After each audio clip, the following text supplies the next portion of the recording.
sprinting, you're putting out the maximum amount of power you can whilst riding. That makes technique vitally important.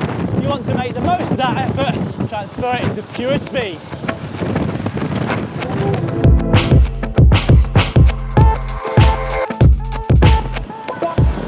In terms of your body position, almost without exception, it's most efficient to sprint out of the saddle, recruiting the muscles in your upper body and using some of your body weight to push down on the pedals will be the best way for almost everybody to reach their maximum power output. Hold the handlebars on the drops. This will lower your head and body, which reduces your frontal area and makes you more aerodynamic. More importantly though, it is a very secure way of controlling the bike, which is exactly what you need when you're sprinting flat out. Because of the amount of force that you're transferring to the pedals, you'll need to brace yourself against the bars. Grip them tightly and use your upper body to provide a stable platform to push from. That includes your arms and chest, but also your core, which will play a key role in keeping your hips stable. For the truly puny cyclist, a few press-ups or some time in the gym could make a significant difference to your sprinting performance. Although a lot of riders sprint with their elbows out to keep them lower and more stable, it does cost you some aerodynamic efficiency. So try to keep them tucked into your body for the perfect technique. It's only a small point, but it will make a difference.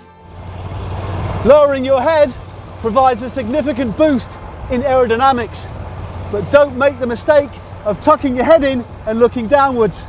It's very dangerous. So keep your head down, but look forward. Gear selection is really important when sprinting, as the opportunities for changing it mid-sprint are limited. Both the simple action of moving a finger from the bars to the levers and also the pressure on the gears make it a difficult thing to do. You need to be really confident in your equipment, so do plenty of practice. But better still is to get the gearing right before you even start your sprint. It's impossible for us to recommend a specific gear for individual situations, as there are so many variables, not least how much power a rider can put out.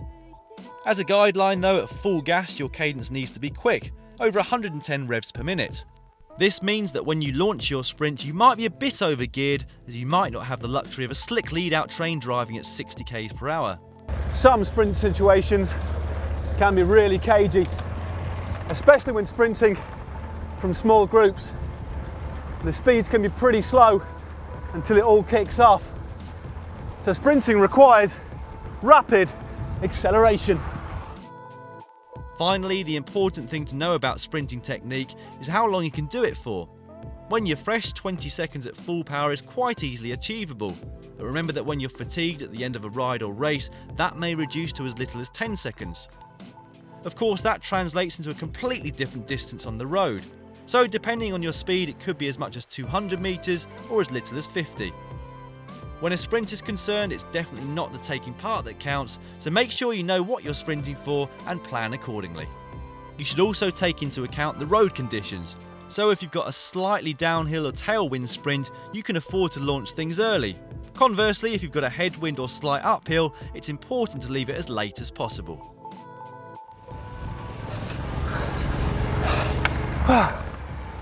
So, if you follow these tips, you'll be well on your way to sprinting success.